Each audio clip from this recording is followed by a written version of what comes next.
మన జన సైనికుని కూడా చంపేస్తున్నది ఆ ఉగ్రవాదం.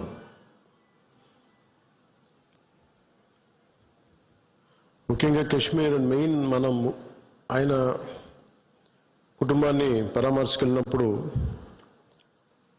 వారి సతీమణి మాట్లాడింది, వాడి పిల్లలు ఎంత ఘాతుకంగా చంపారంటే, ఎంత క్రూరంగా చంపారంటే ఐడి కార్డ్స్ తీసుకొని నువ్వు హిందువా కాదా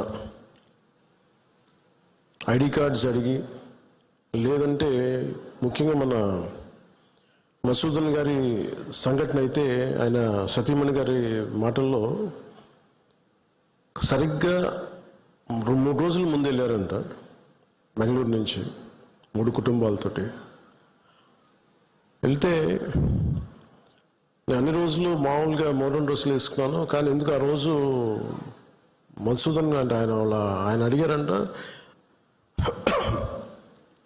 డ్రెస్ వేసుకుంటే మోడర్న్ డ్రెస్ బొట్టు పెట్టుకోకూడదా అని అంటే, ఆ సంఘటనకి ముందు సరిగ్గా ఒక అరగంట ముందు బొట్టు పెట్టుకున్నారంట. ఆవిడ చెప్తుంది ఏంటంటే, బొట్టు పెట్టుకున్న తర్వాత నేను కాదని కూడా అబద్ధం కూడా చెప్పలేక తప్పించుకోవడాకన్నా అలా దొరికిపోయాం మేము. ముందు అరుపులు వినిపించినాయి, తుపాకీ శబ్దాలు వినిపించినాయి, కింద పడుకున్నాం, నా చేయి కూడా పట్టుకున్నాడు, పిల్లలు కొంచెం దూరంగా ఉన్నారు. ఇదంతా కుటుంబం దాదాపు అలాగే ఆ గ్రౌండ్లో దాదాపు ఆ ఏరియాలో 400 నుంచి 500 మంది ఉండిపోయారు టూరిస్టులు. మసూదన్ గారు ఆయన సతీమణి చేయనే పట్టుకొని, ఏమవుతుంది మనకేమవుతూ, నువ్వు చూడకంటే ఆ బూట్ల చప్పుళ్ళు చాలా తాయితీగా వచ్చి, అంటే ఎందుకు మాట్లాడుతున్నానంటే ఎంత కోల్డ్ బ్లడెడ్తో చంపారంటే మనం ఊహించుకోలేం. అంటే షికారుకు వచ్చినట్టుగా వచ్చి వేటాడి వెళ్ళిపోయారు మనుషుల్ని.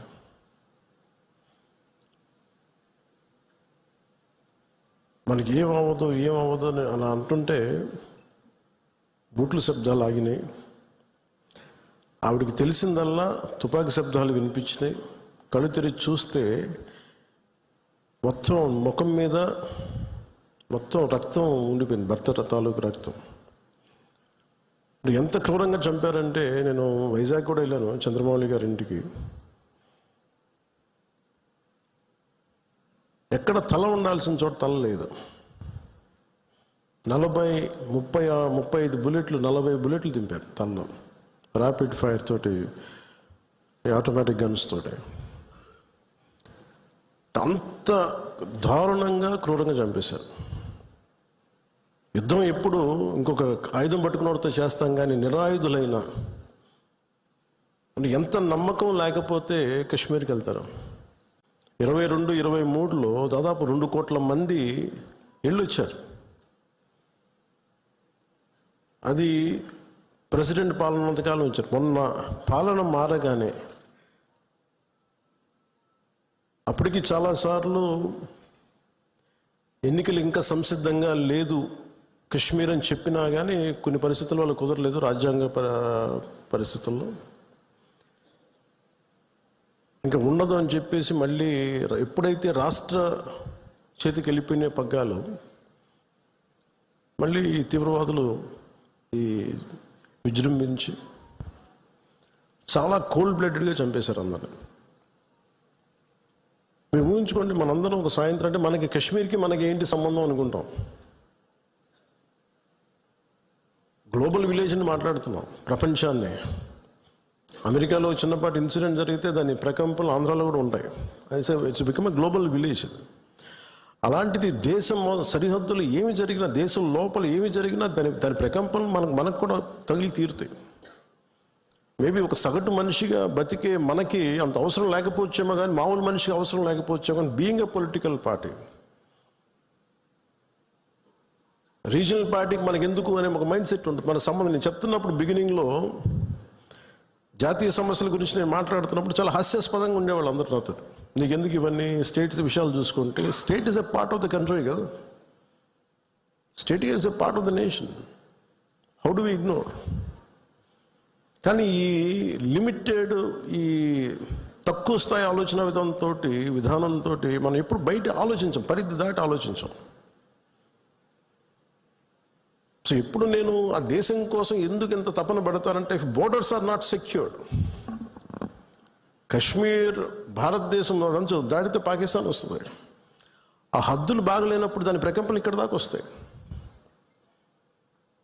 మియాన్మార్లో గొడవలు జరిగితే మనకి ఎందుకు అనుకోవడానికి లేదు. అక్కడి నుంచి రోహింగ్యాస్ వచ్చేసి ఇక్కడ మనకి ఆంధ్రాలో కూడా ఉంటారు చాలామంది.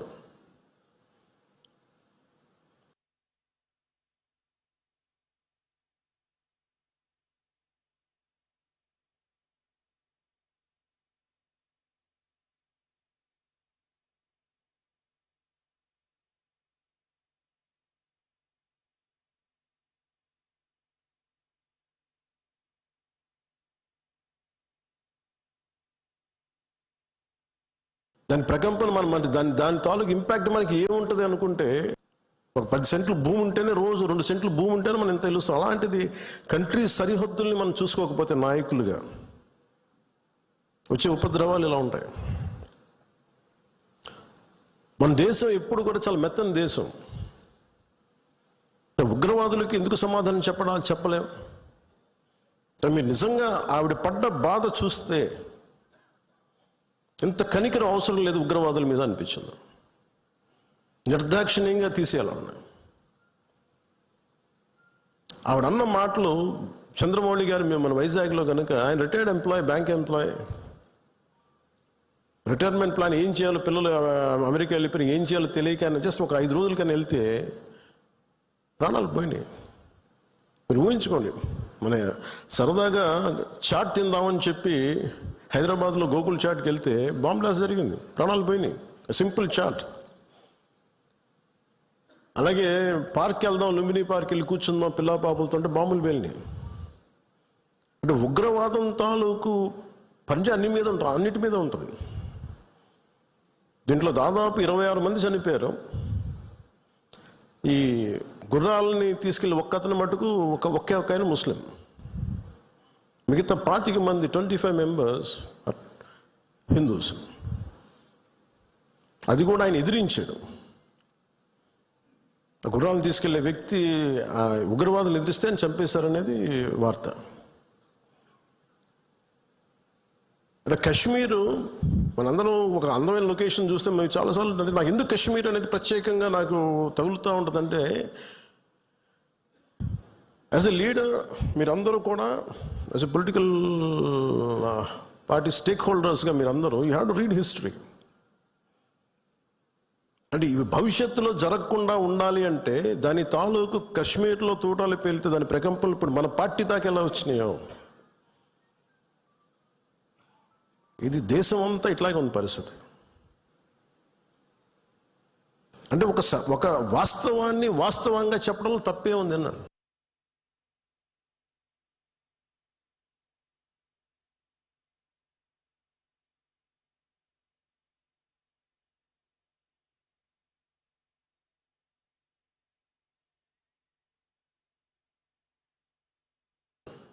మన జర్నలిస్టులు కూడా మాట్లాడుతూ ఉంటే, ఒక వర్గం మీద ఇంకో వర్గం అంటే మీరు ఎందుకు ఇంత లోపాయికారిగా మాట్లాడతారన్న. కర్ర సన్నాయి నొక్కులను ఎందుకు నొక్కుతారు మీరు? When you are targeted based on your religion, let us say it, చెప్దాం దాన్ని. అంత మాత్రాన ద్వేషం అని కాదు, ఉగ్రవాదుల మీద కోపం అది. మన నాయకులు, ఇంతమంది ముస్లిం నాయకులు ఉన్నారు ఇక్కడ మనకి. ఈ రోజున మనం వివక్ష చూపించామా భారతదేశంలో? అన్ని వర్గాల మీద గొడవలు ఉంటాయి, చిన్న చితక గొడవలు లేకుండా ఎందుకుంటే ఒక ఇంట్లోనే గొడవలు ఉంటాయి. కానీ మన దేశం ఏర్పడిన విధానం మటుకు మన అందరూ అవగాహన చేసుకోవాలి. ఎందుకంటే ఎందుకు నేను 3 రోజులు సంతాప దినాలుగా ప్రకటించిన ఆ బాధ నాకు తెలుసు ఎలా ఉంటుందో. అప్పటికి మధుసూదన్ గారు చనిపోయిన సంగతి కూడా నాకు తెలియదు. ఎందుకంటే నేను 86 నుంచి 89 దాకా మన్నయ్య గారి చిన్న గారి సినిమాల్లో చాలాసార్లు మేము అక్కడికి వెళ్ళేవాళ్ళం. 3 to 4, 86 to 89. ఇంకా కశ్మీర్ ఉగ్రవాదం ఇంకా పైకి రానాలి, ఇంకా వచ్చి తొలి దశల్లో 89లో స్టార్ట్ అయింది, ఇంకా 90స్కి దాదాపు ఎన్ని వేల మందిని చంపేశారు. కొన్ని లక్షల మంది కాశ్మీరీ పండిట్స్ని వలసపోయేలా చేశారు. అంటే ఆ రోజు కనుక కాశ్మీరీ పండిట్ల వలసను కనుక ఆపుండగలిగితే, అంటే ఎప్పుడు ఒక అలక్ష్యం, ఇది నా సమస్య కాదు నా సమస్య కాదు వదిలేస్తే కాశ్మీరీ పండిట్లు అక్కడే ఉంటారు, అక్కడే పుట్టారు, అక్కడే పెరిగారు, వేరే రాష్ట్రాల నుంచి కూడా రాలేదు, అందరూ అక్కడే పుట్టారు, అక్కడే పెరిగారు. లక్షలాది మంది కాశ్మీరీ పండిట్స్ వలసలు వెళ్ళిపోయారు. నాకు పర్సనల్ ఎక్స్పీరియన్స్ ఏంటంటే 86, 89లో మేము షూటింగ్ల కోసం నేను కొంత ప్రొడక్షన్లో నేను పనిచేశాను.